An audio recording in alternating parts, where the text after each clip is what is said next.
Sorry, kiddo. That's not something I like to talk about. We were at the breakfast table, and Dad looked away as he let the pancake piece slide off his fork. Mom looked equally as unhappy, and she suddenly remembered that it was almost time for us to get going before we were late. She grabbed up my plate, my own breakfast mostly gone, and I went to grab my stuff so we could head out. Terry had been right. The look on Dad's face was something like fear congealing into paranoia. I could understand that fear, especially if Dad had been approached in the same way I had yesterday. But surely he didn't think I was in cahoots with the sheriff or the mayor. Terry had looked nervous when I went to tell him about the meeting. He asked me if everything was okay when I came back, and when I told him I needed to come in and talk, he let me in straight to the basement. In the bowels of the house, floor above and walls around, I told him what had happened, and he seemed to like it about as much as I did.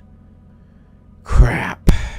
I had hoped he wouldn't figure out what we were working on for a while. I knew the second we started moving in the open together, it was only a matter of time. Damn it, I thought we had longer. What do we do? I asked, not really sure what to make of this. Intrigue isn't something I'm used to. I just spent 2 years in a place where the enemy shot at you and put bombs on the road. This cloak and dagger stuff wasn't my style. Nothing, Terry said. We just act carefully. As far as they know, you're just helping me. You didn't give them anything incriminating, did you? I shook my head, hoping it was true. Then as far as they know, you're just assisting me with my book. They can do some shady things in this town, but they can't act without purpose. Not yet. I'm a well-liked person in this community, and you're a war hero for all intents and purposes. If either of us just up and vanished, then there'd be a lot of questions and a lot of people looking for us. So we just continue to be well-liked, noticeably present, and keep pressing our luck, I guess. He'd taken me home then, and I'd been stewing about it until I finally slipped off that night. I needed that information, sooner rather than later. The ride to the yard was quiet, and I felt I needed to break the tension before Dad thought too much about it. Hey, I didn't mean to stir anything up. I knew it was town history, but I didn't realize it was a sore subject. Dad just continued to drive for a few more blocks, collecting his thoughts before he cleared his throat and nodded. No problem, kiddo.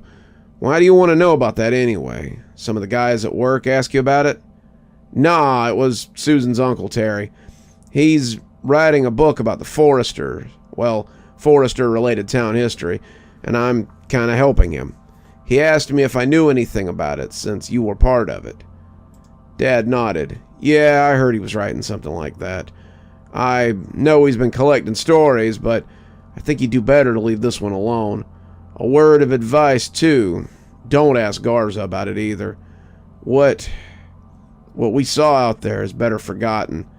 That's been made pretty clear. I wanted to ask him what he meant by that, but he pulled into the parking lot then and told me to have a great day as he rolled out for the yard. Despite his advice, I supposed I would need to speak to Garza about it if I wanted any answers. Dad had been evasive, but Garza wasn't so subtle.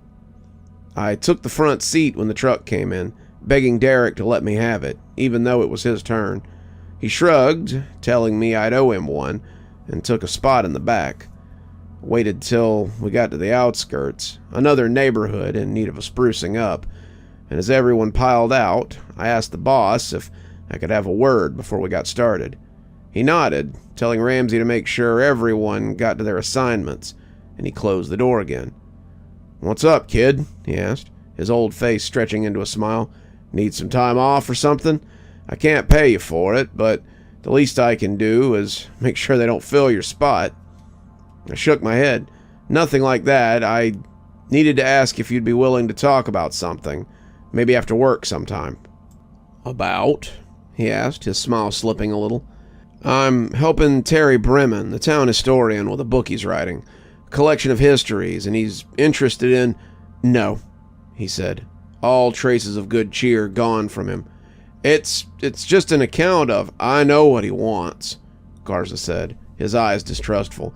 And you tell Terry he's a coward for sending one of my own guys to try and get it from me. That's not town history, that's personal, and I don't want to hear about it again. I won't hold it against you because, well, you didn't know, and I had already told him no, but I don't want it brought up again. Do we have an understanding? I nodded, not wanting to push, but knowing I would have to. I climbed out of the truck, but he sat there for a while after I'd gone to get started, clearly ruffled. As I worked that day, I tried to find some reason to learn what Terry needed.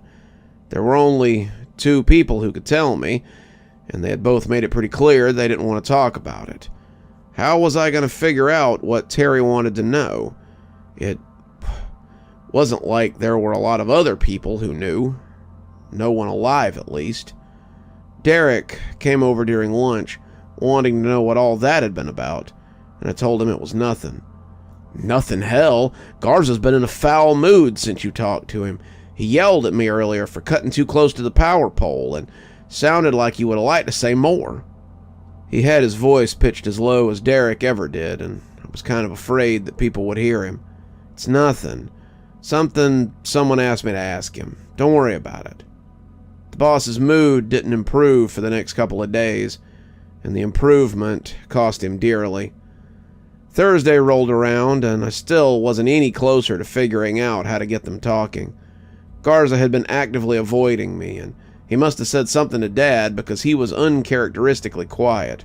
If he saw me coming into a room, he always had something to do somewhere else, and last night he had stayed in his room saying he didn't feel well. Chatter was at an all-time low amongst the crew, and they seemed to think I had done something to set Garza off. I couldn't help but notice the cold shoulders I'd been receiving lately, and I suppose I probably deserved it, but they didn't know that. After lunch on Thursday, I went back to my post to find that Garza was already cutting on a tree I'd been putting off. It was this big, gnarly-looking fern gully tree. It was thick around the middle, and both myself and Derek had tried to cut it down without much luck. I saw he had one of those heavy-duty chainsaws, the kind you could use to cut through a metal pipe if you wanted to mess up your blade, and he was making progress, though slowly. I went back to cutting down the normal-sized trees, the ones that were less likely to contain an ancient spirit just looking for freedom, and as I stacked up the little shrub trees, I noticed the smoke. First, I thought it was just exhaust from Garza's saw, but as it kept coming, I saw it was too much for one saw. It was coming in like errant clouds, and I looked around to see who was stupid enough to try to burn something this close to the woods. Maybe someone had burnt up a saw and it had caught in the grass, or someone had tossed a cigarette into something dry. But there was no fire. There was nothing that made the smoke, and I started thinking that it might not be smoke. I was having flashbacks of the day my brother had gone missing, and I realized too late that it was fog. I put down my saw and sat, keeping still as it grew thicker around me. That's when I realized that I could still hear Garza's saw. He hadn't noticed. I started to keep my seat. Surely he would notice soon, but as it got thicker and the saw persisted, I knew he wasn't paying attention to it. He had the tunnel vision, his focus on the task at hand, and he likely thought the fog was just exhaust off his chainsaw. The foresters would creep up on him at this rate, and he'd never see them coming, not unless I did something unwise. I crawled slowly towards the place where the tree had been to try to get to him. The fog had been patchy a few minutes ago, but now it was like traveling through a cloud. The tree I was after should have been less than 20 feet from me, but in this fog I might as well have been in a different country. I was worried that I might get turned around for a moment, but as the back of his safety vest came into view, I tugged on it to get his attention. I didn't dare yell. I had to trust that he would notice when he looked up and cut the engine in time to avoid being dragged off. I must have startled him, though, because he jerked suddenly and the saw came back at him. I didn't know if his leg had gone to sleep or he just slipped, but when he fell back, The saw came back with him, and it bit into his leg just below the knee. There was blood, but the doctor would tell me later that he was lucky it hadn't been higher. If it had gone up and into his knee, he might have never walked again, and as it was, it just cut him to the bone. It sounded like it took longer than it did, but it happened in a matter of seconds. 1 minute he was up and cutting, and the next he was down on the ground, the blood running down the denim of his jeans.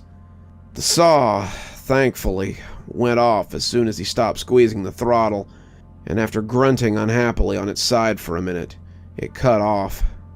In the meantime, his leg was pouring blood, and he was blowing like an injured elephant. I was left in the fog bank, my boss shaking and yelling as the shadows crouched on the edge of the woods. They too had snuck up on us as I tried to get his attention, and I had to think quickly. My safety vest came off, and I wrapped it as tight as I could around the wound. My bandana came down into his mouth, and as he looked up at me, I put a finger to my lips and bent down to put pressure on the wound. If we both stayed still, just for a little while, maybe they would move on, and we could get Garza some help.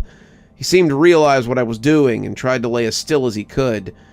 He was still convulsing a little, shaking, gasps that racked his whole body, and I heard his quiet sobs against the handkerchief. They moved in the fog like phantoms, and I closed my eyes as the blood soaked through my work gloves.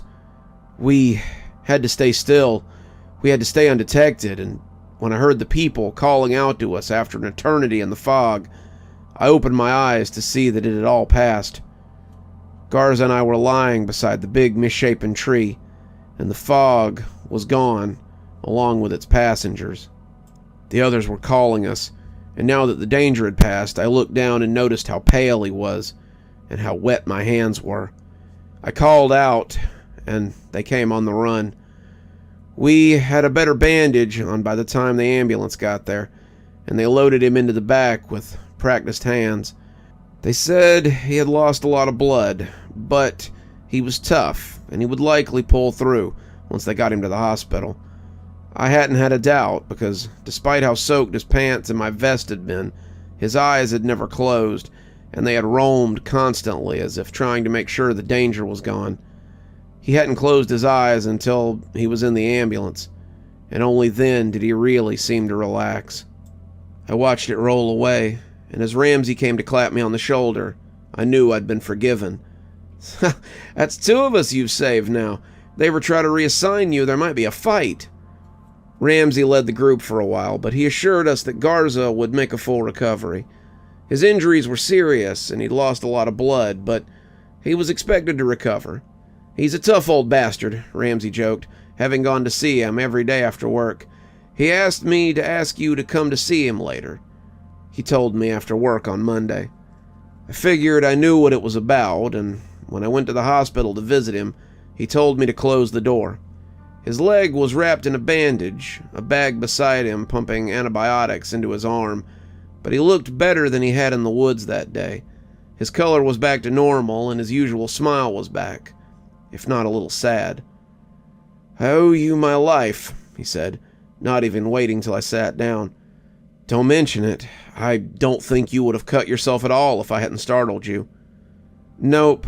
I'd have been dragged off by the damn foresters, and that would have been a fate worse than death. You saved my life. I owe you something." "So," he looked like someone had fed him a lemon, "I'm going to tell you what happened during the fire of '95. "Sir, you don't have..." But he put a hand up. "You may not record it, because I don't want anyone knowing that I was the one that told you. But I will tell you the story, and then you're free to do with it what you will. Be aware, if anyone hears you talking about it, they will assume your father told you, and they won't like it. I think you already know there are elements in this town that would like certain parts of our town history redacted. This is one of those pieces of history. Get comfy. This one's a long one." I sat there for 2 hours, listening to the tale of what a previous mayor had done in the woods nearly 30 years ago. A mayor whose actions would seal the fate of 8 other men and himself. You're still here. Thanks so much for joining us for tonight's spooky tale. If you'd like a little bit more spooky in your life, why not click on one of the videos that appears at the end of our story, or maybe head on over to one of our playlists where you can get your fill of spooky content. If you like your spooky a little more tactile, I've got a new book that's come out. If you'd like your own copy, there's a link below in the description where you can get your own copy of my spooky book. If you like what you see here on the channel and think you might like to support in a more monetized way, then why not come over to Patreon or become a member on YouTube? Speaking of, let's go ahead and thank our members now. Thanks to Civ Garstad, Unicorn Hollow, and Army Dude for being our spooky ghost contributors.